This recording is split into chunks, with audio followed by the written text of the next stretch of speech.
Start करते हैं अपने आज के करंट में जो हम बात करने जा रहे हैं। आपको ये ध्यान रखना है कि कुछ चीज़ें ऐसी आई है जो आपके एग्जाम की दृष्टि से महत्वपूर्ण बनने जा रही है। एक तो देखिए, हमारे जो आगामी प्रोग्राम होंगे वो होंगे बजट। इस बजट को लेके चलूंगा मैं, ठीक है। एक होगा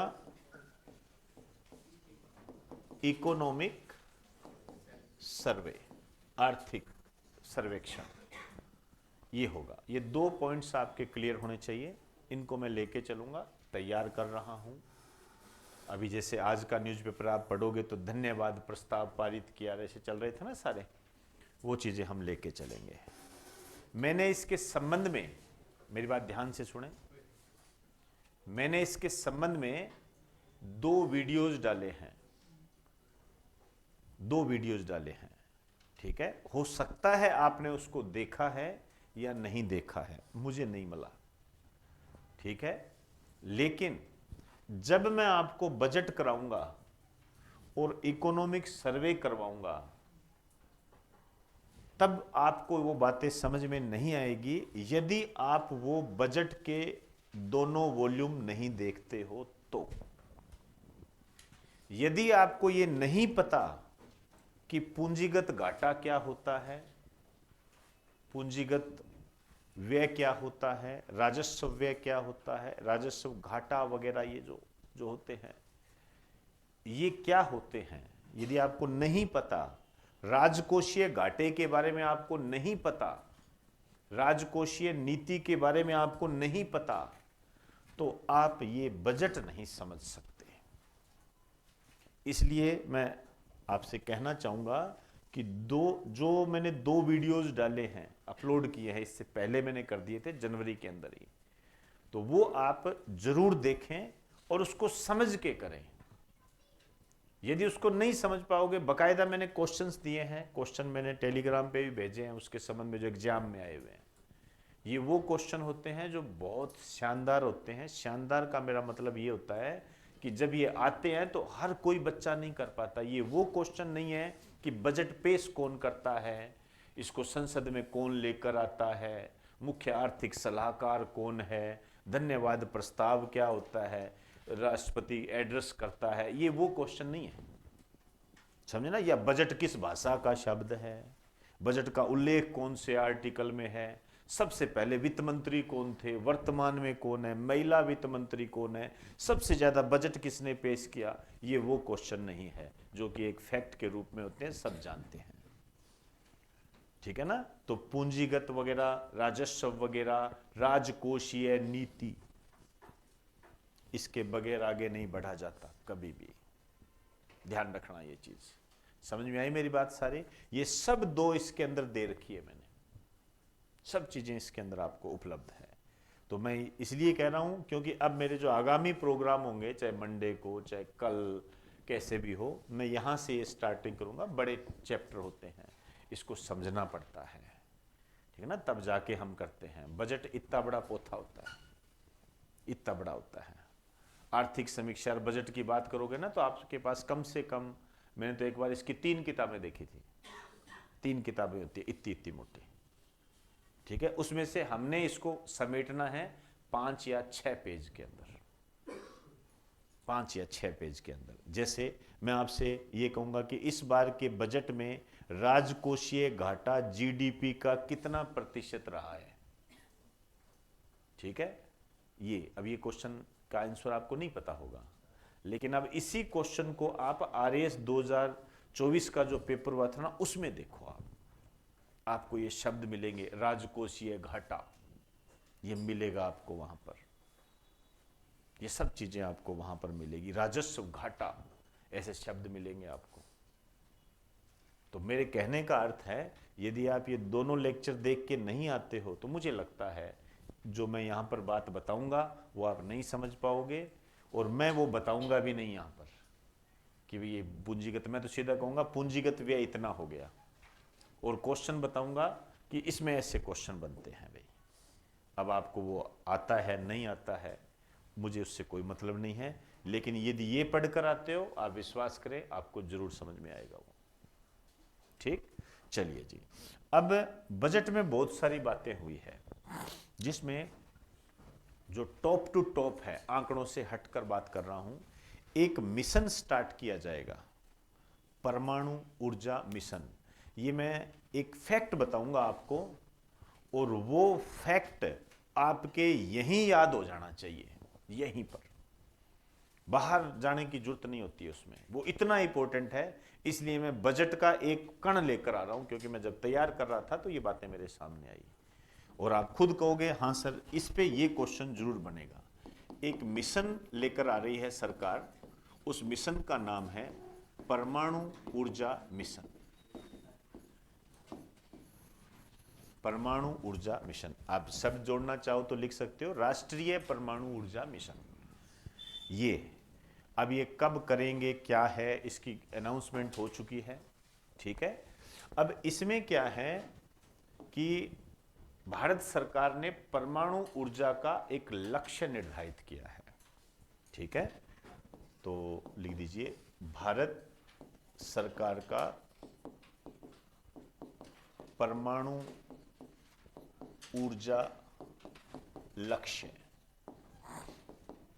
ये है 100 गीगावाट, भूल के भी मत भूल जाना, 100 गीगावाट ये लक्ष्य निर्धारित किया है। और ये लक्ष्य इन्होंने निर्धारित किया है वर्ष 2047 तक, वर्ष 2047 तक। ये यहीं याद कर लेना भाई, ध्यान रखना, वर्ष 2047 तक ये लक्ष्य निर्धारित किया है। इसमें बहुत सारी चीजें हैं, ठीक है ना, हालांकि मैं बाद में बताऊंगा आपको, बस आप 100 गीगावाट याद रखो। बहुत सारी पेचीदगियां हैं, मैं लिखाऊंगा आगे। वर्तमान में जो हमारा लक्ष्य है, हमारा जो अब हमें पता होना चाहिए अब कितना है, ठीक है ना। तो अभी हमारे पास 8 गीगावाट का है, लगभग 8 पॉइंट कुछ है, ठीक है। तो 8, मोटे तौर पर 8 कर रहे हैं हम। अब देखिए 2025 में 8 गीगावाट है परमाणु ऊर्जा, ठीक है, 2025 में। अब हमें ये समझना पड़ेगा कि ये लक्ष्य कठिन है या बहुत ज्यादा कठिन है। देखिए, असंभव शब्द का तो हम इस्तेमाल नहीं कर सकते, लेकिन हम ये कह सकते हैं कि रास्ता कितना कठिन है। तो उसका मैं आपको बता दूं कि 2014 में ये 4 गीगावाट था, और 2025 में ये 8 गीगावाट हुआ। मतलब दुगना होने में कितने साल लगे? 10 साल लगे। और 2047 में अब आप देख सकते हो 22 साल। 22 साल में यदि आप करोगे तो 4 भी आप बढ़ाओगे तो भी 100 तक जाना बड़ा मुश्किल काम है, मुश्किल काम है, कठिन है। किया जा सकता है यदि सही तरीके से इसको करें। दूसरी बात, क्लियर होगी बात सारी है, इसको मैं और भी बाद में पढ़ाऊंगा आपको। ये अपने साइंस में भी आएगा, जब मैं न्यूक्लियर फिजिक्स कराऊंगा वहां भी कराऊंगा। दूसरी बात, हमारे यहां क्या था, ये जो परमाणु ऊर्जा था, रेलवे जो था, 2 सेक्टर होते हैं हमारे, परमाणु ऊर्जा, रेलवे, ठीक है। ये सरकारी क्षेत्र में आते थे, मतलब इसमें निजी क्षेत्र इंटरफेयर नहीं कर सकता था।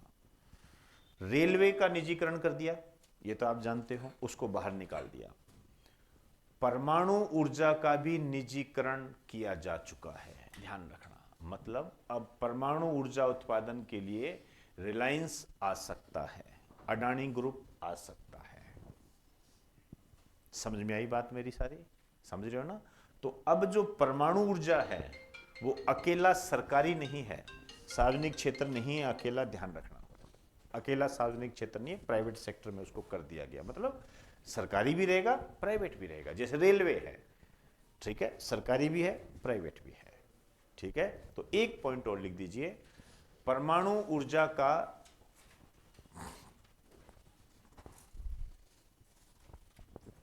परमाणु ऊर्जा को निजी क्षेत्र के लिए भी खोल दिया गया है। यह ध्यान रखना, गड़बड़ी मत कर देना बिल्कुल भी। निजी क्षेत्र के लिए भी खोल दिया गया है। ठीक है, ठीक है ना। बस आज मैं इसमें इतनी ही बात करूंगा। ठीक है, बहुत सारी बातें हैं, कुछ कानून बदले जाएंगे, कानूनों में संशोधन होगा, वो आपके काम की चीज होगी। एक चलते चलते लास्ट में एक बात लिख दीजिए, लेसेट। बताइए लेसेट क्या है, किससे संबंधित है लेसेट?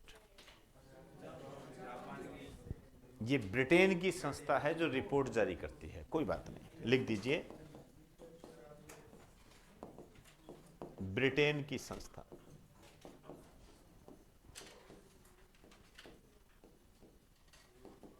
रिपोर्ट, रिपोर्ट में लिखिए दुनिया में प्रत्येक 12वां बच्चा, दुनिया में प्रत्येक 12वां बच्चा ऑनलाइन